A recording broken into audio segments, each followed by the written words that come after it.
पीले दांत वाली बहू। रंजना कभी ब्रश नहीं करती थी। उसे कितनी बार उसके माँ बाप ने डांटा, लेकिन उसका कोई असर उस पर होता ही नहीं था, जिस कारण से उसके दांत पीले पीले हो जाते हैं। शादी के बाद अरे बहू, वैसे तो तुझ में कोई कमी नहीं है, पर तेरे दांत इतने पीले कैसे हैं बेटा? कैसे मतलब?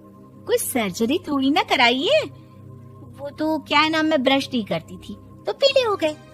अब क्या करूं? आप कहें तो लाल करवा लूं या फिर काले? यार ये क्या है, क्यों माँ से लड़ रही हो? लड़ रही हूँ? अरे मैं लड़ रही हूँ या ये बोल रही है कि दांत पीले हैं, पीले। अरे तपस्या थोड़ी ना की है इन्हें पीले करने के लिए। बकायदा ब्रश नहीं किया है 20 साल तक, तब जाकर।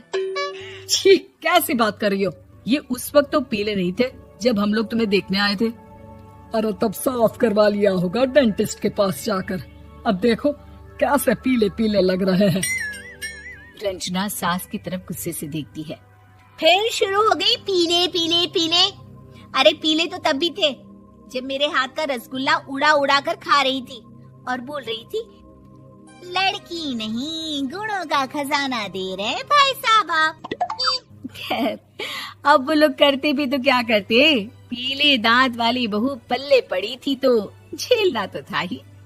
एक दिन कीर्तन में रंजना गाना गा रही थी।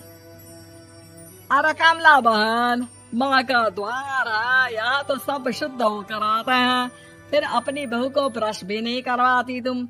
दूर से पीले पीले दांत भक्ति में बाधा उत्पन्न कर रहे हैं। उन लोगों के लिए मैं मायने रखती हूँ, ना कि मेरे पीले पीले दांत।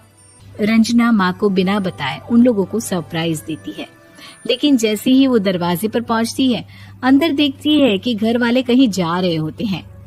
अब माँ, काश रंजना दीदी के दांतों वाली प्रॉब्लम नहीं होती तो वो भी हम लोगों के साथ चलती ना बुआ जी की बेटी की शादी में। हाँ बेटा, लेकिन अब उसे कौन समझाए कि उसको उसके पीले दांत नहीं दिखते, लेकिन उसके आसपास के लोगों को कितना